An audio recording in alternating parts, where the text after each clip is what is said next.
안녕하세요. K-팝의 이야기를 전해드리는 듀라입니다. 멋진 여학생 크루들을 해체시키고 개인별로 선발한다는 업그레이드된 잔인한 룰로 돌아온 스트릿 댄스 걸스파이터 시즌2. 진하게 크루의 색이 담긴 개성 있는 퍼포먼스는 보기 힘들어졌지만 진짜 실력자 여학생 댄서들을 만날 수 있다는 장점도 있었죠. 모두를 울게 만든 팀 선발전은 어떻게 끝났을지 스트릿 댄스 걸스파이터 2 2회 함께 다시 볼까요?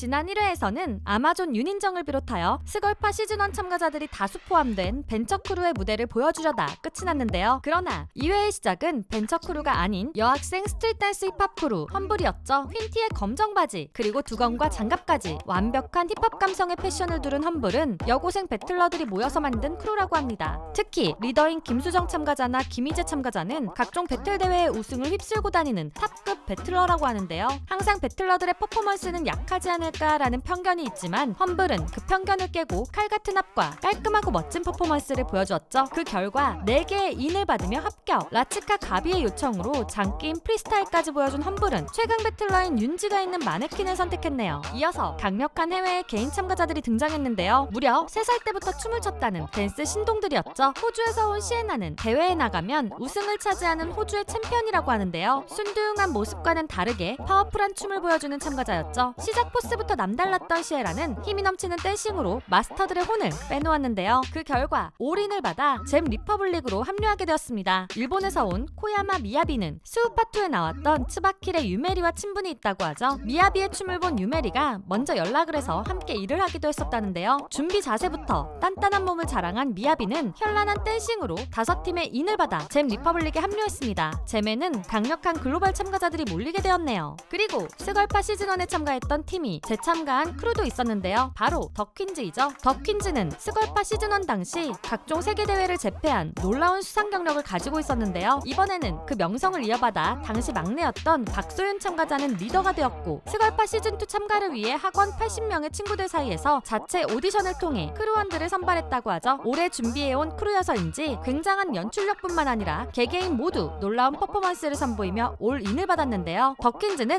라치카를 선택했습니다. 일본에서 온 개인 참가자 사토우 라나는 바다의 수업을 듣기 위해 한국으로 유학을 온 열정 있는 참가자라고 하는데요. 한국에 수업을 들으러 오면 고시원에서 지내며 꿈을 키웠다고 하죠. 바다의 수업을 자주 들어서인지 춤에서 베베의 스타일이 확실하게 느껴졌는데요. 라나는 혼자이지만 동선을 넓게 쓰고 힘있는 동작들로 무대를 가득 채웠죠. 그 결과 4개의 인을 받아 합격했는데요. 많은 사람들이 예상했듯이 라나는 스승인 바다의 베베로 합류했습니다. 그리고 드디어 등장한 1회 마지막의 주인공 벤처. 특이한 렌즈로 시선을 확 사로잡은 벤처에는 스걸파 시즌1 아마존의 윤인정부터 블링걸즈의 심하늘, 립제이와 1대1 배틀을 했던 하이텐, 권경민 등 경력자들이 모여있었죠. 그만큼 많은 기대를 받게 된 벤처는 독특한 준비 자세에서부터 시선을 사로잡으며 모두가 감탄할 만한 미친 퍼포먼스를 선보였는데요. 그 결과 5개의 인을 받아 합격을 했죠. 많은 마스터들이 탐낸 벤처는 아마존 선배인 하리무가 있는 1밀리언을 선택했네요. 벤처를 끝으로 끝난 팀 선발전을 통해 합격한 10대 여학생 댄서들은 총 27팀 134명이었는데요. 여기서 끝이 아니죠. 모두를 경악하게 한 팀 선발전의 마지막 룰이 공개되었는데요. 다음 단계로 넘어갈 수 있는 댄서는 팀별로 단 7명 뿐이라는 것. 크루는 모두 해체가 되고 개인별로 선발한다는 룰이었죠. 너무 잔인한 룰에 참가자들이 전부 충격에 빠진 가운데 멤버 선발을 위해 최종 선발전 즉흥 배틀이 시작되었는데요. 즉흥 배틀 방식의 주제는 각 팀의 마스터들이 정한다고 하죠. 혼란스러운 가운데도 서로를 응원하며 격려하는 여학생 댄서들의 모습이 너무 예쁘네요. 가장 먼저 선발전에 들어간 팀은 마네킹이었는데요. 넘치는 끼와 에너지를 가진 MSG, 힙합 배틀 최강자들이 모인 험블, 올장르 팀이라며 각기 다른 댄스 장르를 보여주는 2A, 올장르 퍼포먼스 팀인 포커스까지 4개의 팀이 마네킹을 선택했었죠. 마네킹이 참가자들에게 준 즉흥 배틀 미션은 5분 사이퍼였는데요. 8명씩 한 조가 되어 5분 동안 자신을 보여줘야 하는 미션이었죠. 험블의 김수정, MSG의 이나라, 2A의 신단비, MSG 김혜린이 시선을 사로잡은 가운데 마네킹의 최종 합격한 참가자는 험블의 방지민, MSG의 이나라, 험블의 황예지, MSG의 김혜린, 2A의 신단비, 험블의 김희재, 그리고 험블의 김수정이었습니다. 라치카는 아이브의 IM으로 참가자들의 코레오 능력을 평가했는데요. 라치카에는 올장르 댄서와 배틀러의 조합인 솔리드, 강렬한 퍼포먼스를 선보인 더퀸즈 두 팀이 합류하였죠. 두 팀이 섞여 4개의 조로 나뉘어 각자 개성 있는 안무를 선보인 가운데 라치카가 선택한 참가자들은 더퀸즈의 전호연, 솔리드의 이현서, 솔리드의 김유빈, 정유경, 솔리드의 엄세정, 더퀸즈 박소윤, 솔리드 조혜진, 그리고 더퀸즈의 주요린이었습니다. 올인 팀만 3팀이나 있는 총 7팀이 모인 베베, 놀라운 퍼포먼스를 선보인 저스트절크 루키즈, 케미 넘치는 듀오 스쿱, 개인 지원자 최혜은과 엄청난 에너지를 보여준 나사, 넘치는 자신감을 보여준 참과 월드클래스 인재 에이미, 그리고 바다의 제자 핑크사자 라나가 있었죠. 베베는 이 참가자들에게 1분 동안 프리스타일 댄스를 보여줄 것을 요청했는데요. 저스트절크 루키즈의 박은서, 나사의 이가영, 나사의 고아라, 개인 참가자인 라나, 나사의 이채원이 미션에서 굉장히 눈에 띄었죠. 그 결과 베베가 뽑은 팀원은 나사의 이가영, 저스트절크 루키즈의 박은서, 나사의 이채원, 개인 참가자 라나, 참팀의 유승주, 나사의 고아라, 저스트절크 루키즈의 박서연이었습니다. 원밀리언은 참가자들에게 화사의 마리아, 트와이스 티티, 선미 가시나 이렇게 3곡 중 한 곡을 골라 킬링 파트를 보여줄 것을 요청했는데요. 마리아에서는 벤처의 심하늘, 트와이스 티티에서는 벤처 권경민이 눈에 띈 가운데 가시나에서는 3명의 참가자가 모두 놀라운 실력을 보여주었죠. 그 결과 원밀리언이 선택한 7명의 참가자는 벤처 심하늘, 벤처 권경민, 나타라자 V 최은경, 터팅 댄서 이소민, 나타라자 V 오금빈, 벤처 윤인정, 나타라자 V 이지솔이었습니다. 잼 리퍼블릭은 안무 커버와 프리스타일이었는데요. 그런데 커버할 안무를 라트리스가 굉장히 어렵게 출제했죠. 마스터들 사이에서는 너무한 것이 아니라는 소리가 나오는 가운데 잼 리퍼블릭을 선택한 개인 참가자들은 놀라운 실력으로 안무를 커버하고 엄청난 프리스타일 댄스를 선보였는데요. 그 결과 잼 리퍼블릭이 선택한 7명의 참가자들은 일본 개인 참가자 미야비, 온비치의 귀염둥이 벨라, 일본 개인 참가자 리아, 호주 개인 참가자 시에나, 노립 김민정, 온비츠 니카, 노립 박은우였습니다. 마지막으로 아이키의 훅은 방송에는 안 나왔지만 4개의 크루에게 선택을 받았었는데요. 스걸파 시즌1 파이널리스트였던 브랜뉴 차일드, 부채와 와킹의 조합을 보여준 웰보스, 울플러를 생각나게 하는 올드스쿨 힙합 크루 보우, 총 13인의 최다 인원 크루 올댓 스트릿, 이렇게 4팀이었죠. 훅은 참가자들에게 구간 동시 배틀이라는 미션을 주었는데요. 4명씩 나와 함께 배틀을 하는 것이었죠. 브랜뉴 차일드 안예진이 와킹으로 눈길을 사로잡고 리틀 해치웽, 서채영과 올드스쿨 보우의 김현주 등의 참가자들이 마스터들의 환호성을 받았는데요. 훅이 선택한 7명의 참가자는 올댓 스트릿 리더 이가연, 브랜뉴 차일드 안예진, 보우의 미니 예니초, 이주빈, 보우의 미니 해치웽 서채영, 보우 김현주, 웰보스 송다빈, 웰보스 배수연이 되었습니다. 이렇게 팀 선발이 끝난 스트릿 댄스 걸스파이터 시즌2, 놀라운 실력을 가진 참가자들만이 힘들게 살아남았지만 경쟁은 이제부터 시작이죠. 바로 공개된 첫 번째 미션은 1대1 퍼포먼스 매치업 미션입니다. 두 팀이 하나의 무대로 대결하는 합동 미션으로 현재 유튜브에서는 가면을 쓴 참가자들의 무대가 올라와 있죠. 참가자들이 가면을 쓰고 있어 어떤 팀끼리 붙었는지 확인이 불가능한 가운데 블루마스크의 팀원 한 명이 없어 많은 시청자들이 그 이유를 궁금해하는 중인데요. 그 이유야 어찌되었든 서로 맞붙은 두 팀은 글로벌 대중평가를 포함한 결과에 따라 승리팀은 다음 라운드로 진출, 패배팀은 탈락 후보가 된다고 하죠. 그리고 탈락 후보 중 첫 번째 탈락팀이 발생한다는 것, 본격적인 서바이벌 춤 배틀이 시작되는데요. K-팝 안무 창작으로 시작되는 1대1 퍼포먼스 매치업 미션, 과연 최초의 탈락팀은 어떤 팀이 될지, 그리고 블루마스크 팀에는 어떤 일이 있었던 것인지 스트릿 댄스 걸스파이터 시즌2 3회도 두유람과 함께 보실 거죠? 지금까지 여러분의 가장 가까운 K-팝 친구 두유람이었습니다. 안녕.